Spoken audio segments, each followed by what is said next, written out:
तो गाइस ये रैंको trading course का पार्ट 2 होने वाला है, क्योंकि मैंने पार्ट 1 में आपको ये सारी बातें बता रखी हैं। अब मैं आपको कुछ ऐसे इंपॉर्टेंट बातें बताने वाला हूँ जो अगर आप रैंको चार्ट को यूज करते हो ट्रेडिंग के लिए तो आपके लिए हेल्पफुल होगा। तो चलो ऐसे ज्यादा टाइम वेस्ट करते हुए स्टार्ट कर देते हैं। तो गाइस अगर आपको रैंको का यूज करना है ट्रेडिंग के लिए तो बोल सकते हो कि सिर्फ यही 3 चीजें आपको सीखनी पड़ेंगी, यही आपका 100% हो जाता है। और उसमें से भी 80% तो सिर्फ उसका ब्लॉक साइज होता है कि आप उसका साइज क्या रखते हो, और 10% होता है कि वो स्टॉक रिवर्सल जब करता है तो आप समझ पाते हो या नहीं समझ पाते हो, और दूसरा होता है कि आप कौन सा टाइम फ्रेम यूज करते हो। तो सबसे पहले हम लोग रिवर्सल समझ लेते हैं कि रिवर्सल क्या होता है। ये मैंने रैंको रिवर्सल का एग्जांपल समझाने के लिए एक चार्ट ले रखा है, और हम यहाँ पर ट्रेडिशनल मेथड का यूज करने वाले हैं कि हर 1 रुपए के बाद एक नया ब्रिक हमारा बनेगा। ठीक है, हमारा ब्रिक साइज 1 है इधर। तो आपको दिख रहा होगा कि ये चीज 14 से 13 हुआ, 13 से 12 हुआ, 12 के बाद सीधे 14 हो गया, यानी 13 का कोई कैंडल नहीं हुआ। तो इसका सिंपल सा कैलकुलेशन ये होता है कि जब रैंको रिवर्स करता है, यानी कि जब कोई भी ट्रेंड इस तरह के बाद इस तरह से रिवर्स करता है तो अचानक से कैंडल नहीं बन जाता है उस तरह के। अगर ऐसा होगा तो आपको बहुत सारे रेड ग्रीन कैंडल देखने को मिलते हैं। इसलिए जब वो प्राइस डबल बढ़ जाता है, यानी 13 से 14 हो जाता है, 12 से सीधे 14 होता है, तब हमें एक ग्रीन कैंडल मिलता है। इसीलिए इसे डबल कंफर्मेशन कहते हैं। और मैं इसे डबल कंफर्मेशन इसलिए कहता हूँ क्योंकि 12 से सीधा 14 हुआ तो ये एक ट्रेंड रिवर्सल का साइन है, और प्लस हम इसके ऊपर एंट्री लेते हैं। अगर ये जब ग्रीन कैंडल बन रहा होता है हम इसमें एंट्री लेते हैं, तो हम डबल कंफर्मेशन के साथ एंट्री लेते हैं और रैली को एंजॉय करते हैं।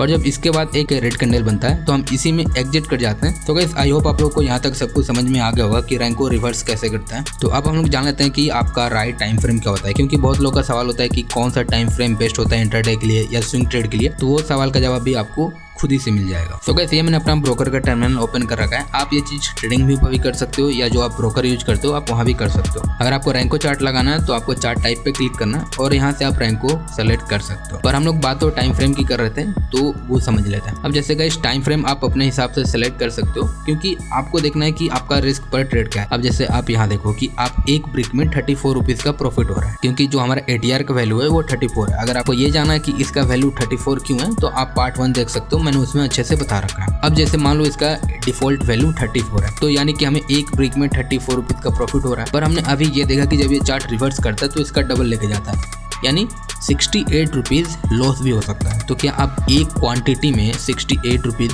लूज करने के लिए रेडी हो या नहीं? अगर आपको लगता है नहीं भाई ये तो ज्यादा है क्योंकि मैं इंट्राडे ट्रेड करता हूँ, मेरे लिए बहुत ज्यादा, तब आप क्या कर सकते हो कि अब आप अपना टाइम फ्रेम लो कर सकते हो। तो अब हम 15 मिनट पे आ चुके हैं और आपको दिख रहा है कि भाई एक स्टॉक में, यानी ये जो एक ब्रिक है इसमें हमारा 17 रुपए का फायदा हो रहा है। अगर जाएगा तो 34 रुपये जाएगा, और आप कहते हो हाँ भाई ठीक है इतना चलता है मेरे को, मैं इसमें ट्रेड कर सकता हूँ। तो आपका राइट टाइम क्या हुआ कि आप 15 मिनट पे ट्रेड करोगे। अब कैसे ऐसा नहीं हो सकता कि आप अगर 1 मिनट पे ट्रेड करते हो तो ये जो ATR का वैल्यू है बहुत ज्यादा कम हो जाएगा, ऐसा नहीं होता है। अगर आपको इससे भी कम करना है तब आप क्या करोगे, ट्रेडिशनल मेथड का यूज करोगे। अब जैसे आप कहते हो कि यार देखो मैं इतना तो लूज नहीं कर सकता, मान लो एक क्वांटिटी में सिर्फ 2 रुपए ही लॉस ले सकता हूँ, तब आपको क्या करना है, यहाँ ट्रेडिशनल करके इसे 2 कर देना। आप इस तरीके से ट्रेड कर सकते हो। पर इसमें सबसे बड़ी दिक्कत ये होती है ना कि आपका फिर प्रॉफिट भी उसी हिसाब से होगा। अब जैसे ये देखो यहाँ आपका 2 रुपए का प्रॉफिट हुआ, 2 रुपए का प्रॉफिट हुआ, 2 रुपए का, ये आपके प्रॉफिट भी फिक्स हो गए और लॉसेस भी उसी तरह के फिक्स हो गए। यानी कि जाएगा तो 4 रुपए जाएगा, क्योंकि रिवर्स करता है तो उसका डबल लेके जाता है। और यहाँ भी आप इसमें एंट्री करोगे तो यहाँ से यहाँ तक आप 2-2 रुपए कमाओगे, और जैसे ये चीज रिवर्स करेगा आपका 4 रुपए का लॉस होगा। तो अब आपने अपने हिसाब से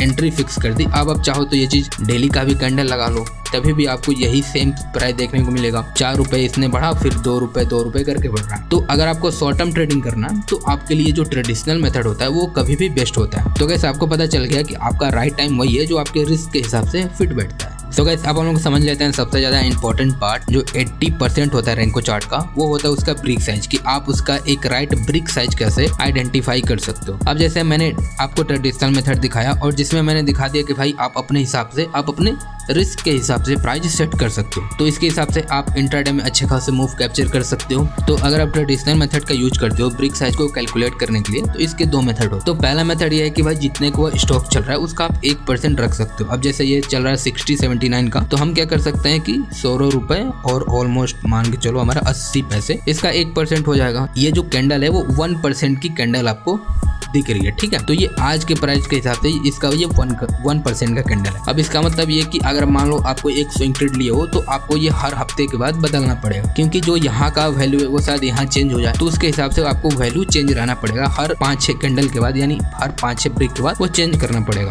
और गाइस दूसरा मेथड ये है कि आपको सबसे पहले ATR को सेलेक्ट करना है और ओके कर देना। तो आपको दिखता है कि भाई 17 रुपए 4 पैसे ATR का वैल्यू है। तब आप क्या कर सकते हो, फिर से आपको ट्रेडिशनल सेलेक्ट करना और आपको इसका 0.5% ले लेना। वो भी एक अच्छा खासा काम करता है। मैंने अगर आप इंटरडे पे काम करते हो तो आपके लिए एक अच्छा खासा नंबर हो सकता है जिसपे आप काम कर सकते हो। तब 17 रुपए और 4 पैसे का आधा क्या होता है, 8 रुपए 7 पैसे।